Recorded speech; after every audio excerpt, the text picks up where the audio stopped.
Hello दोस्तों, आपका स्वागत है हमारे channel defence affairs in Hindi पर। और आज हम बात करेंगे LAC के बारे में। दोस्तों, लद्दाख का गलवान वैली स्टैंड ऑफ तो शायद ही कोई भूल सकता है। वो उस रीजन में हुए अब तक के सबसे खतरनाक स्टैंड ऑफ में से एक है।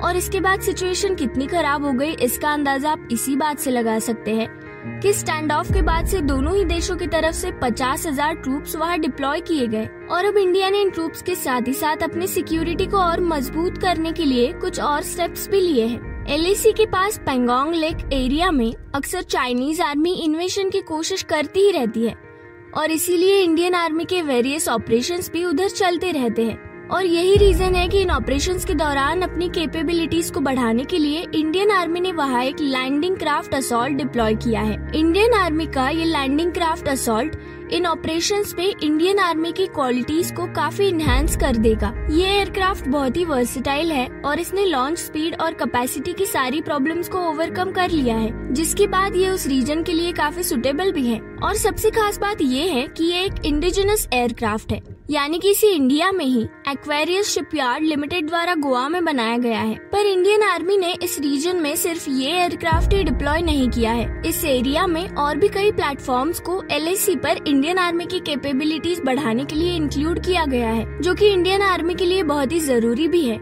अगर गलवान वैली में हुए स्टैंड ऑफ के बावजूद हमारी आर्मी अलर्ट नहीं रहती है तो फिर नेक्स्ट चाइनीज इन्वेशन की जिम्मेदारी हमारी ही होगी। वहाँ की सीरियस कंडीशंस को देखते हुए इंडियन आर्मी की कैपेबिलिटीज को infantry protected mobility vehicle, quick reaction fighting vehicle, mini remotely piloted aerial system etcetera की हेल्प से इन्हांस किया गया है। इसके अलावा हमारी कंट्री की आर्मी ने सियाचिन जैसी हाई रिच रीजन्स के लिए सोलर प्रोजेक्ट भी लॉन्च किया है। इस प्रोजेक्ट के थ्रू सियाचिन में सोलर प्लांट्स इंस्टॉल किए गए हैं और उनसे मिली एनर्जी का यूज आर्मी के वेरियस ऑपरेशंस के दौरान सस्टेनेंस, सिक्योरिटी लाइट, हॉस्पिटल के इंस्टॉलेशंस के लिए किया जाएगा। और इसके साथ ही साथ इंडियन आर्मी लद्दाख में फ्यूचर इन्फेंट्री सोल्जर को भी 3 सब सिस्टम्स के साथ इक्विप कर रही है, जिसके अंडर सोल्जर्स को और भी ज्यादा स्ट्रॉन्ग और केपेबल बना दिया जाएगा। और तो और इन सोल्जर्स को रेडियो और दूसरी कुछ कम्युनिकेशन और सर्वेलेंस डिवाइसेस भी अपने साथ कैरी करनी होंगी, जिसकी हेल्प से ये अपनी टीम के साथ रियल टाइम कांटेक्ट कर पाएंगे,